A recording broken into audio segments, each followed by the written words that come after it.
Bismillahirrahmanirrahim ve bihi nesta'in ve huve hayra nasiri ve mu'in. Esselamu aleyke ya Eba Abdillah ve ala ervahalleti hallet bifinaik. Aleyke minni ma bagitu ve bagiyyel leyli ven nahar. Esselamu alel Hüseyin ve ala evladil Hüseyin ve ala ashabil Hüseyin. Salavatullah aleyhim ecma'in. İmam Hüseyin aleyhisselamın Kərbəla hadisəsindən öncəki kəlamlarından biri də Həzrətin düşmən qoşununa tərəf yönəltdiyi bir ifadədir ki, o da budur ki, həl min nasirin yansurini. Aya mənə kömək edəcək olan bir şəxs varmı? Bütün tarixçilər yazırlar, istər sünni, istər şiə tarixçilər yazırlar ki, İmam Hüseyin Aleyhisselam bu sözü hər kəs şəhid olandan sonra Həzrət yara almışdı bədəni və Həzrət yaraların, ağrıların təsirindən hasız idi.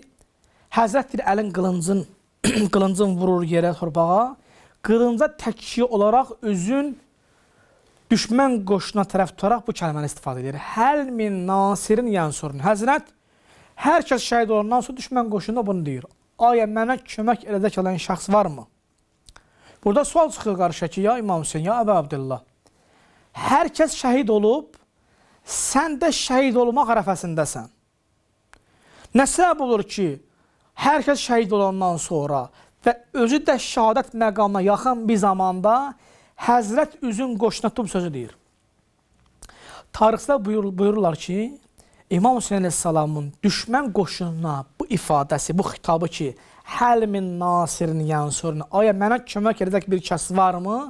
Bunun fəlsəfəsi hikməti budur ki, imam, məsum imam o kəsdir ki, insanları ruh bədəndən çıxana qədər hidayət eləsin, yola gətirsin, doğru yola yönəltsin. İmam Hüseyin Aleyhisselam gördü bu kafirlər, bu düşmən qoşunları bu qədər qan töküblər. Özü də artıq şəhadət məqamı satmalıqdadır.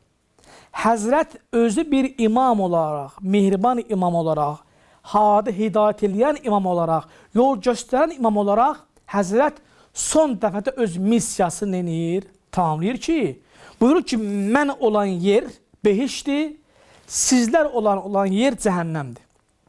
Həzrətin bu ifadəsinin bir hikməti vardır ki, o son anda oradan kim peşman olub, tövbə eləsə, keçsi İmam Hüseyin Aleyhisselam tərəfə onunla şəhid olsa, İmam sanki bir nəfər neynə cəhənnəmdən azad elədi. Yəni Həzrətin o son andakı ifadəsinin ki, həl min nasirin yansurni, aya mənə kömək edəcək bir kəs yoxmu? Bunun fəlsəfəsi budur ki, İmam istəyir ki, son anda neynəsin?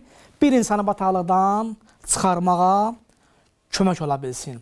Allaha and verək, İzzət və Cəlallah xatirin Allah mütəala inşallah bizi də İmamın vəzifəsini dərk edənlərdən və imamın Allah övliyasının vasitəsilə inşallah hidayət olanlardan bizi qərar versin. Esselamu aleykum və rəhmətullahi və barakatuh.